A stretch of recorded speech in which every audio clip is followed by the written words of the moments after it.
Hello, good morning. Ayan, so andito na naman tayo guys for another highlights and rebond video for today. Ito talagang specialty namin dito sa Glamorosa guys. Ang dami nagpapagawa nito dito sa amin.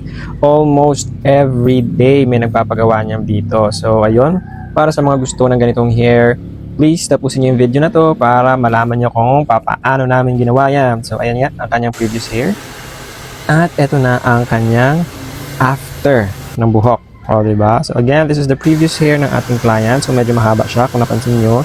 Pero dahil nga doon sa after look niya ay kinat na namin yung hair niya kasi gusto niya na maiba naman ang looks niya for graduation. Okay. So, guys, eto, medyo dry, medyo makapal, and wavy lang naman ang hair ni ma'am. So, nag-start na tayo dito mag-foil ng hair niya. Yan, no, actually hindi siya foil, para siyang foam. Diba? Para siyang styro naman inipis. But yan talaga yung actual procedure namin. Inuuna muna namin yung highlights para syempre safe yung application ng R1 namin or ng rebonding cream number 1 para mamaya.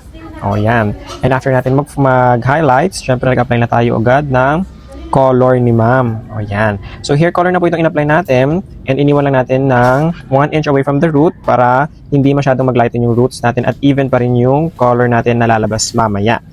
Okay, so para sa mga ganitong procedure guys, again, for professional lang po ito. Huwag po tayong basa-basa nag-DIY ng mga hair natin dahil possible na masunog, masira, madamage, at worst, maputol.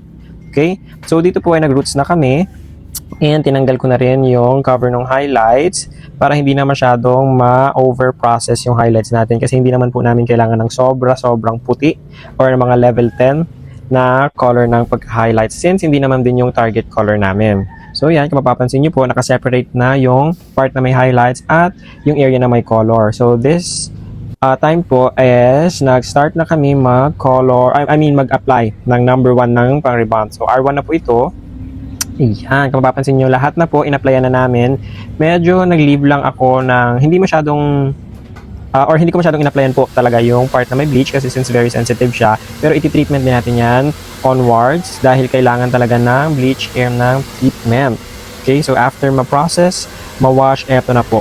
Pinagyan na namin siya ng Brazilian treatment para at least pag-plancha natin, very smooth at wala tayong masyadong breakage or damage na magagawa doon sa hair, especially doon sa part na may bleach. At lalong-lalo na rin syempre yung mga dulo ng hair kasi yun ang iniingatan natin. Yung sobrang ma-damage talaga siya. So kung mapapansin nyo guys, ayan. So binabad lang namin ito ng 1 hour and then we wash. Yan. O, mapapansin nyo, ito na po ang kanyang buhok after namin i-wash. Wala naman siya masyadong wavy. Yan. And bagsak na yung hair niya. Although yung mga highlighted na part is medyo parang nag-wavy or nag